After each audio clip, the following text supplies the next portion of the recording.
Well, today I got a package in the mail. Here you go. This is a package in the mail, and it came all the way from China. That's what this logo is, from FedEx. It came FedEx from China. This is actually the Apple TV, and what I wanted to do is I wanted to go ahead and unbox it on video and do some setup and see exactly how this thing performs.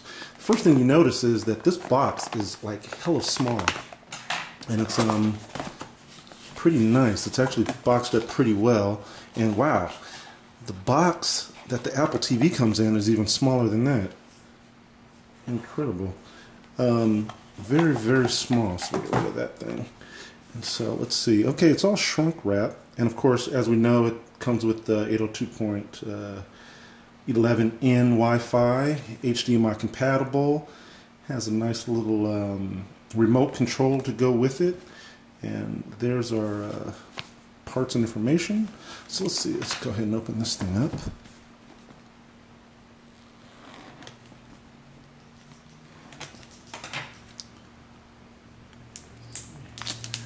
Now, we really didn't expect this until next week, but FedEx sent us a message saying it was ready to go and it was out for delivery. So this is kind of a surprise to us.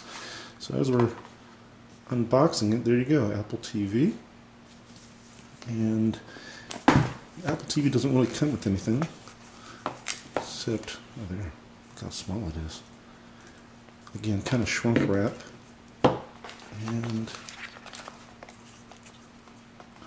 remote control. Very, very thin. Very thin. Let's see what else is in here.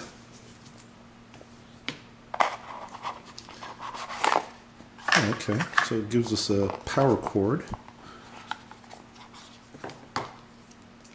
Power cord, which is curled in there, nice and proper.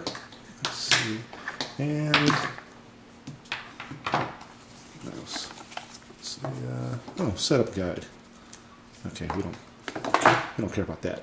Anyway, let's look here as we unseal. This looks like important, please read. Alright, we'll figure that out later. Sealed up nice and Apple-like. So it looks like they direct drop shipped this thing from China to us. We had pre-ordered it a few weeks ago. And yeah, it looks like there's some protection here. So I'm pulling off this tape protection. Ah, here we go. Very nice.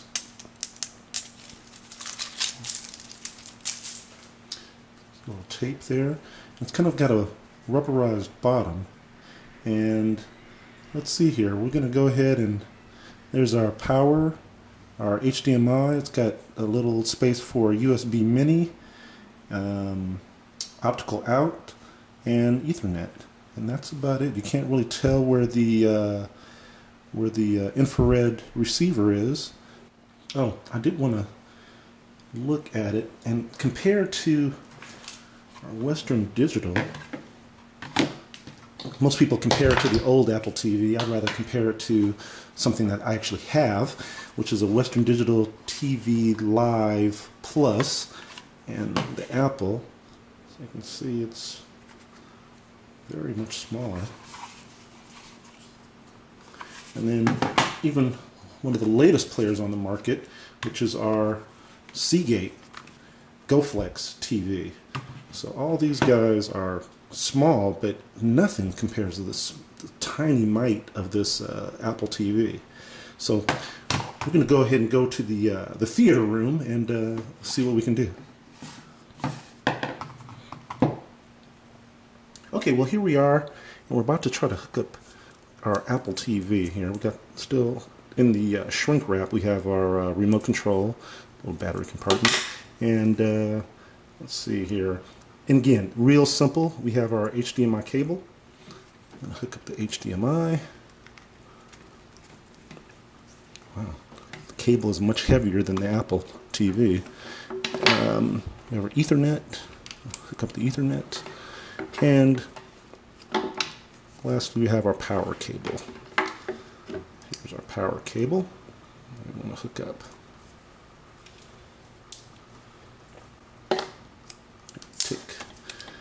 tape off.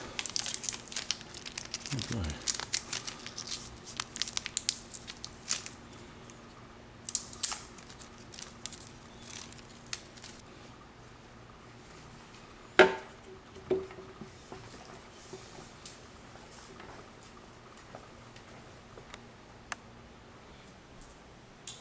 So here's the setup menu for Apple TV, where we're selecting now English as obviously our primary language, and it's connecting automatically to the internet. We've already kind of set it up. Let's see what happens. And there we go. And let's see, we'll go to settings. Oops. So the GUI is not bad at all. The Apple TV supports up to 720p and 30 frames per second. It plays MPEG-4 videos and JPEG videos at all, but it has nothing, it mentions nothing about AVIs or MKVs. So what we want to do is, right now, we just kind of want to check out what these look like. So the GUI is pretty sweet. I have it plugged in wired, but you know, we don't really need to do that. We actually can use the wireless in Ethernet. Let's see, let's go back.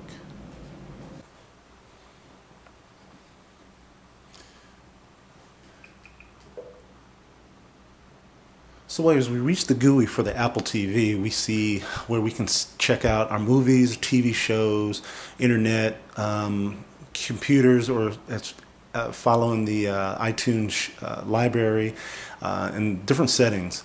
And what we wanted to do is we wanted to play around with it for a couple days. But one of the first things that's startling is that it's not easy to play any of your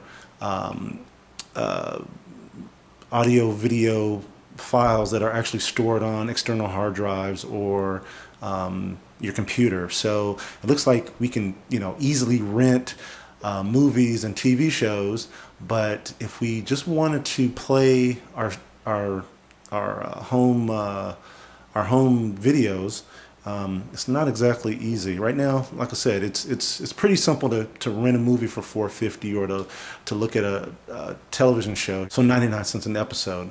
But if we wanted to just play our media files straight from the computers that we've connected to, it's not exactly easy. So what we wanted to do is kind of show you the GUI up close and personal. We'll check out the Apple TV over the next day or so, and write up kind of a full review on our website. You can reach us at www.legitreviews.com. Thanks for tuning in.